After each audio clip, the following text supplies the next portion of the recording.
Hey mates, and welcome to more Meatsy Eyes. I'm your host Blind Prime, and for today we're going to be talking about Transformers: Age of the Primes, the third Prime, Alpha-Trion. Oh, I am excited to bring you Alpha-Trion. Not near as excited as I was last week to bring you Devastator, but I'm pretty close because Alpha-Trion is an important Transformer in the Transformers lore. He's got a lot of important parts to play. So, we're going to talk about him today in full, discuss the robot, and do a nice little review on it, to raise awareness for the blind and visually impaired, and also, just to have some fun, because this is a really fun figure, and I'm excited to talk to you about him today.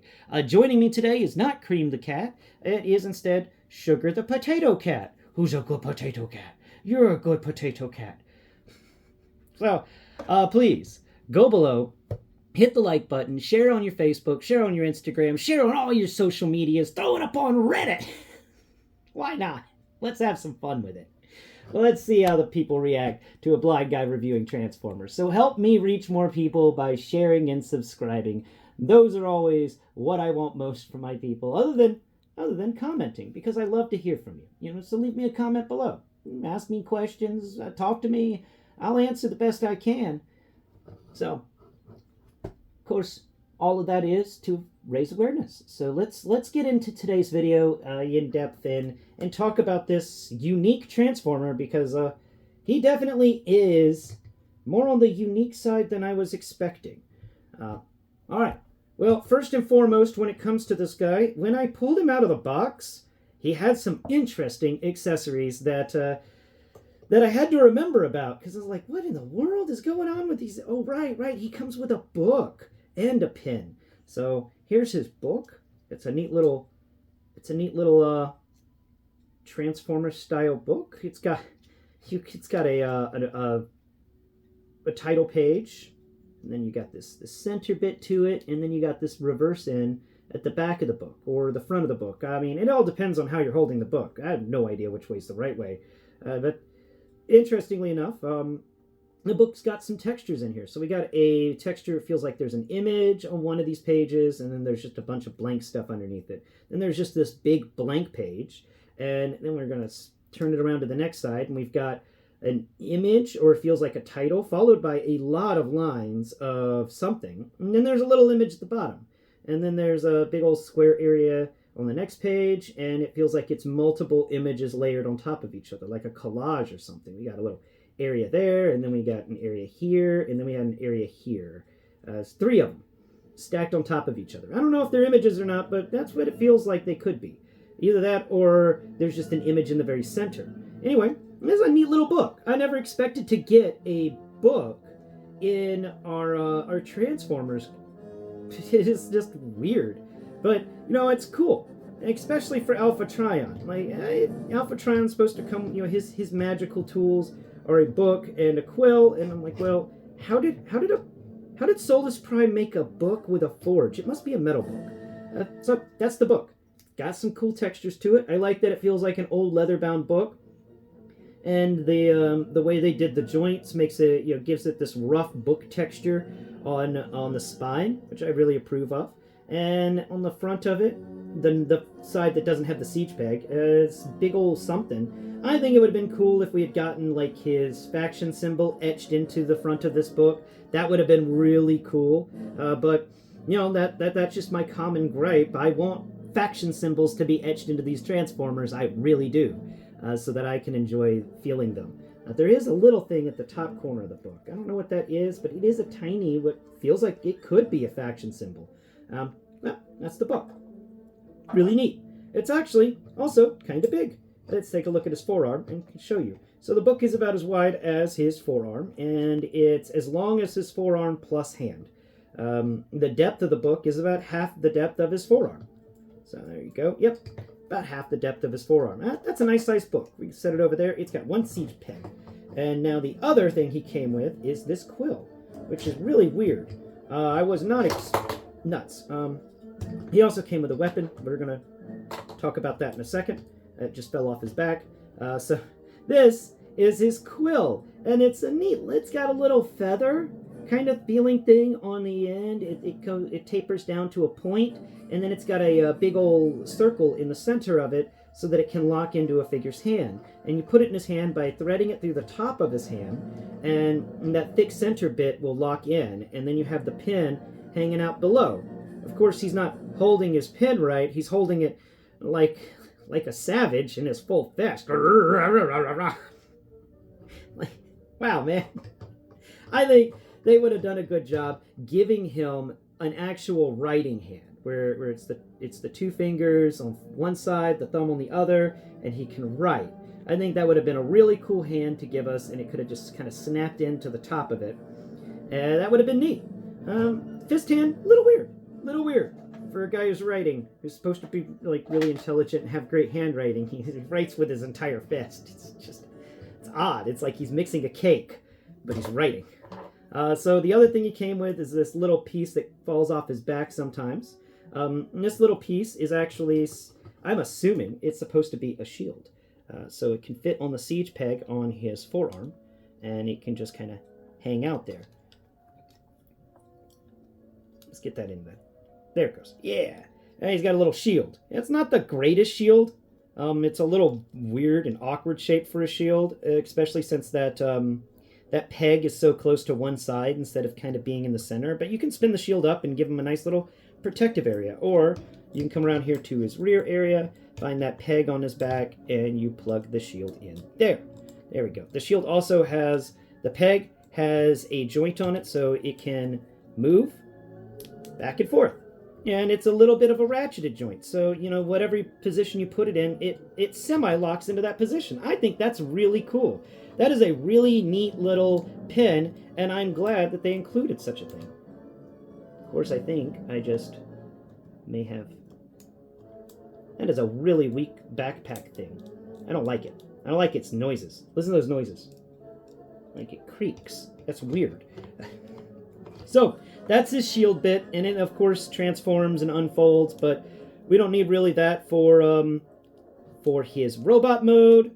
We're just going to set the shield thing off to the side now. And I forgot to tell you what it feels like. It's odd. It's got little winglets on either side, and a lot of hollowness on the other side of it, which is kind of odd because it's supposed to be held with these things facing outwards, but all the hollow stuff is facing outwards. And if you like try to transform the shield around, maybe we can do that. We'll spin these bits around, but they don't lock in place now. Though they look better, all the shiny cool stuff is facing the outside, and you have this neat little diamond shape on the interior. A lot better, in my opinion, than the other way the shield works, but it doesn't lock in like this. And that's such a shame, because the shape it makes is so cool. I'm like, wow, that's actually a lot cooler than this weird thing that we get here. No, then again, you can collapse those bits in, rotate this piece around to the other side, and then you can lock it into his forearm with the shiny stuff on the outside if you want. And that, of course, looks a lot better and feels a lot better. Though I like the cool shape that the other side makes. Though this one has some really cool stuff. We got these little piston-feeling circle bits in the center there, and some vents. Yay, vents! There's a couple of them down there at the bottom. I love me some vents. And then we have the wings and stuff all folded up. It feels really nice for a shield. And I like that it's got this little area where he can rotate his arm around. Let's get that. It's got an area where it looks like he can look through the shield, but he's got to hold the shield in his hand for that to take effect, I think. Can you hold the shield in your hand? No, you really can't. And your hand doesn't rotate. So the only way you can hold your shield is on the forearm, right there. But if you want to block your face with it, your articulation sucks. So you can't really fold that shield down to protect yourself, except on the side. So he's got to like, side hit it. Oh. Anyway, that is the shield. Not too bad, not too shabby of a shield. But let's get into the actual figure, and we're going to start that off with first, I forgot his shoulder pauldrons are folded down. There we go. They all have these cool shoulder pauldrons. I love them. I love all the shoulder pauldrons, but all of the primes seem to have some pretty epic shoulder pauldrons. Now let's get into the size comparison before I continue any further. Sugar Cat. Here we go. We've got Megatronus compared to Alpha-Trion, and we'll bring in Prima to compare to Alpha-Trion because these are the first three. So we got Prime on the far left. Ah, he stepped on all of Alpha-Trion's gear. Just like a big brother. Didn't care about his old younger brother's stuff and just stepped all over it. Okay, here we go. 1, 2, and 3. The 3... Ah! No, Megatronus fell! It's because Megatronus doesn't know what heals are. Oh, Megatronus, you were almost so cool, but just that lack of heals always messes with me. So, we've got Megatronus, Primus, and Alpha-Trion all together. And Alpha-Trion stands... about to the collarbone of Megatronus. Alpha-Trion and let me just go ahead and move your shield to your back.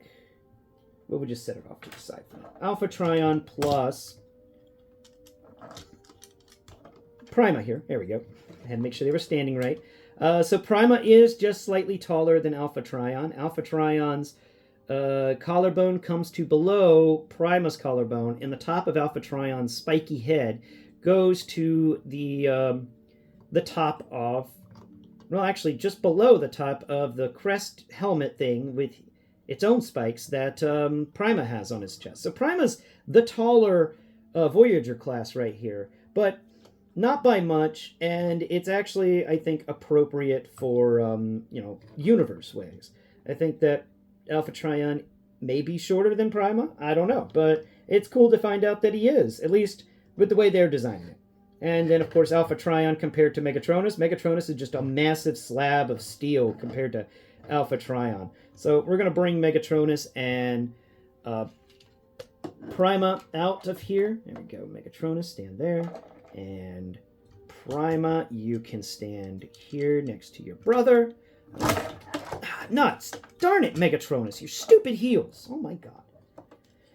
You know, the more I mess around with Megatronus, the further down he gets in the top 10 for the year because of these heels and just how annoying it is that he will randomly just collapse on my shelf. Oh, I wish you had some freaking fold-out heels. I really do, man. You are such a cool figure. If it wasn't for the fact that you have weak feet. Ugh.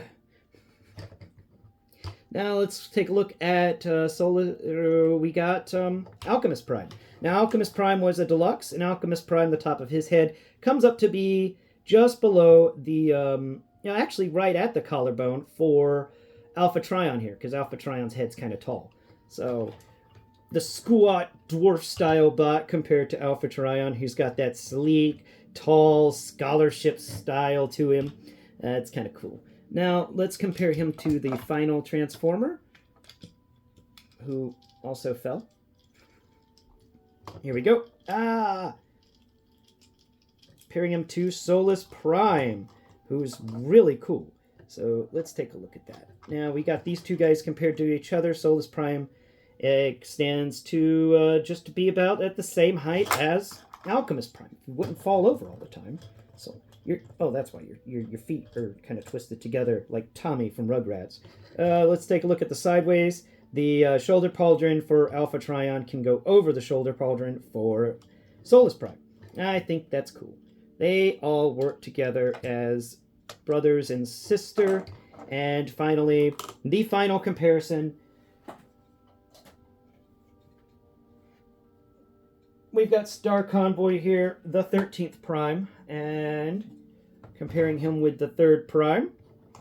3rd Prime reaches to almost the top of the kneecap for Star Convoy.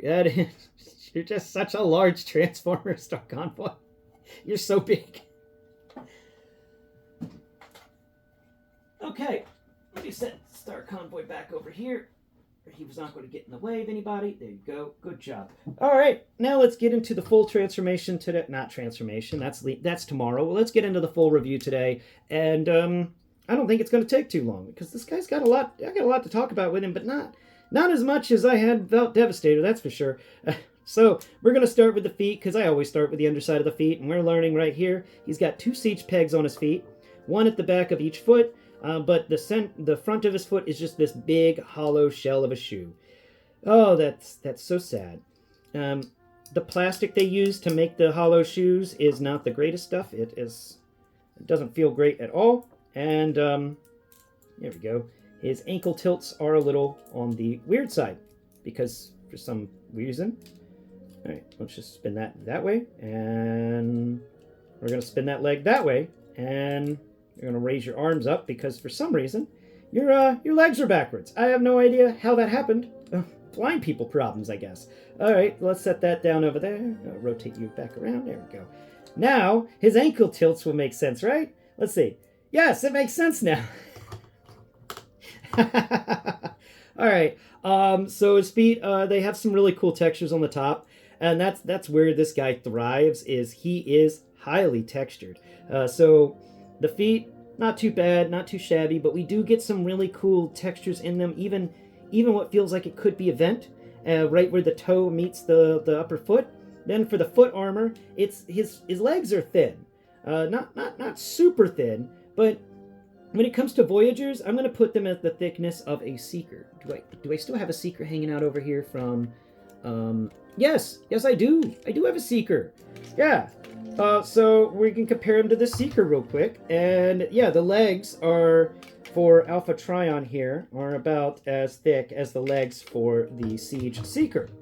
And though I do appreciate the feet for the Siege Seeker a bit more, yeah, here's a little comparison of the two together. We put them face to face, and we get the fact that, aha! Even though these two Voyagers are a lot apart from each other by years, like this one's 6 years old now, mold-wise, these work well together. We've got the top of the Siege Seeker head goes just below the horns on Alpha-Trion's head. Weight-wise, for old Voyager versus new Voyager, I think the Siege Seeker has it, but it's because of the giant wings. If I took the giant wings off, I'm pretty sure they would be the same weight. So there we go. But I wanted to compare the legs because these are some really nice legs that are smooth and not they're textured, but I meant like they're the right shape. They're not too thick, they're not too thin, and they're not so much thicker than the thigh that it's a little ridiculous that we get with some Transformers. This is really good. So he's got this big old bulbous kneecap thing that sticks out. It's got a what feels like it could be a vent, and it is. It is a tiny vent right at the end of the kneecap. And then on the side of the leg, we've got some a couple of textures for his vehicle mode, and we also have this really nice siege port right above this little winglet that sits on the side. It's just right there, and neat enough. There were a couple of pieces I forgot to talk about. Accessory-wise, he comes with these two little nubbins that are rounded at the top, so you can take them, come down here, and plug them in to either side of his legs, right above those little winglets if you want, and plug those up, because those siege ports are really close to those winglets, and it would be a little difficult to actually put anything in that spot. So instead, you can put those two little stoppers there, and then he's got his shoulder pauldrons open for weapons to be stored. And I think that's kind of neat. You can even take his, his fun little book, and he can just store his book on his shoulder, like a real scholar. Or he can put the book on his back like a real scholar. Okay, so that's his legs, and that's something you can do with them. Run around here to the back. We've got some decent textures. There's a couple of clips for the transformation on each leg, but they don't really inhibit.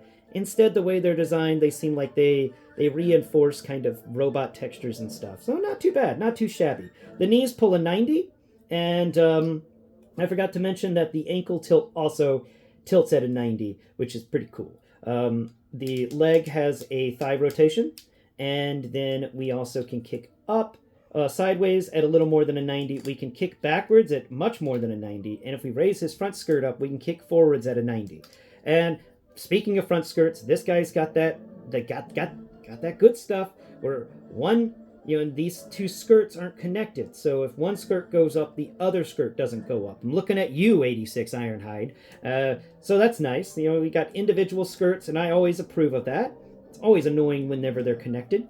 And then on his rear, we've got a little clip that sticks out of the rear of his butt, and then below that is the port for flight stands. So that's pretty good. Waist rotation, full 360, and to talk about something else, the thighs here are, well, crafted. We've got some textures going all the way around to the rear of the thigh. We've got textures all over. They're nice, they're subtle, and they work for this Transformer. I'm so happy that we get some really cool thighs for once. Now, if we can just get them to start giving us siege ports in the thighs so we can put holstered weapons so the Transformer can easily just kind of grab it with their hand. I want holstered weapons in the thighs. I really do. Now, coming up here to his other... Where are you going, Sugar? She's gone. Coming up here to his arms, his shoulders pull a 360. No butterfly, but he can raise up at 90 degrees. Sugar! Sugar! No! No, stop making so much racket. Oh my god. Okay. Now, for his arms pull a 90 at the elbow. There is a bicep swivel. His hands don't do anything, except wiggle back and forth and collapse into the forearm. Now, neat enough, when you collapse the hand, there's a little spiky thing that sticks out that feels like a little gun. So, I wonder if it's blast effect compatible. Let's see. We got this blast effect here. Let's see. Are you blast effect compatible? Little spiky thing on the end of his arm? You are? You are a weapon? Aha! Alpha-Trion's got guns. Hidden guns. That's cool. So that's something neat. I don't know if anybody else has found that one out, but it's a little bitty gun that sticks out so he can fold his hand up and then just blast somebody. And for a librarian, that works. Librarians need holdout blasters. And that's definitely a holdout blaster. And I like that when his arm is transformed out, that little gun actually becomes kind of a, feels like it's part of a bracelet that he has. So it's hidden when he's got his hand. And that's cool. It's a weapon in disguise. It's just sitting there like a fashionable bracelet. And then he folds his hand up and it pops forwards. That's cool. Okay, I like that. I like how thick his armor is on his wrists. It feels like armor, but at the same time, I'm getting the impression of flowing clothing, like he's wearing a flowing shirt kind of thing. So we've got those things because I'm given the impression of librarian and things like that. And then we come over here to his upper arm. His upper arm has got some really cool. What is that? Is that an actual? Is that a bicep muscle textured in there? It's rounded. It feels like it. Why is that even there? I don't know, but I love it. I absolutely do. And I love the textures in there. There's like, little almost muscle textures with the line work and stuff they did under the shoulder pad. That's good stuff. That's good stuff right there. Then at the top of the shoulder pad, we've got these wonderful textures running all the way around it. Of course, the siege peg at the top that you can plug the rounded thing into if you want, but it feels rugged, it feels industrial, it feels like he can take hits. Like this librarian can take a brutal beating and still continue fighting. So he's a fighting librarian, and that's wild. Now we're coming over around here to his chest, and his chest is really cool. We've got some really nice textures down here at his lower chest area. Feel very vent-like. But like I said, I'm getting the impression of a flowing shirt or something on him. So even on the sides, we've got the little rounded bits, like this is an open jacket. And the front area has something that feels kind of like a shirt. So we've got almost muscle stuff going on there for his chest area, where his pecs would be. And we almost got little pec area, and then it folds down, and then there's a bigger chunk at his abs. It's really well done. This guy's textures are knocking it out of the park compared to some of the other Transformers. This is cool.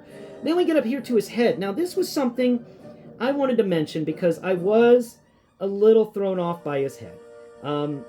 By the fact that it doesn't feel like he's got his crazy long beard. He just has a bit of a long beard. And I was like, why doesn't he have an insanely long beard? Right. Because this is young Alpha-Trion. This is Alpha-Trion from the beginning, and that's what they've done with all these. So all these characters are from the beginning, which means Alpha-Trion doesn't have big silvery beard that goes all the way down to his waist yet. He is an old man Alpha-Trion. This is young and in charge Alpha-Trion. This is soldier Alpha-Trion. This is the Alpha-Trion that old Alpha-Trion remembers him being once, when he was designing Optimus Prime and building the chassis for Optimus Prime, he was probably thinking back to his old days of fighting with his siblings. And that's what I'm getting here. Is this is the old rugged, well, the young rugged Alpha-Trion who had to fight beasts and monsters at the prime of Cybertronian civilization. And that's what I'm getting here. I'm getting a primal Alpha-Trion, and I love it. His face is epic. I like the helmet that he's got. It's crazy awesome spike and the two side things. He's a lot of fun. And then you spin him around to the back, and he's got a clean backpack where this windshield thing covers up most of the back. The textures all fold in on themselves and make something that is truly, truly enjoyable for the fingertips. So after I've talked about this guy for a while, I'm going to give this character the grade of, when it comes to his robot mode, even though he doesn't have great articulation, he is getting A+. This is an A+ robot mode in just the textures alone. He stands well, he textures well, and actually, no, I'm going to give him an S. I'm going to give him an S because I really do like how this robot feels. I like how he acts. I like his presence on the shelf. Alpha-Trion is definitely going to be an underrated Transformer, but don't sleep on this guy. Don't sleep on him at all. He is good when it comes to these textures and how the robot mode is. He is better than Prima. I'll tell you that, or Prima. Prima. I'll tell you that straight up. He is better than Prima when it comes to the textures. But I have blathered on long enough about this guy today. I hope that all of you have enjoyed me talking about him and have enjoyed the smooth, sensual sound of my voice. I hope all of you have a wonderful day and go out there and have some fun. Have a laugh or two. Watch a comedy. Until next Prime. Bye-bye for now.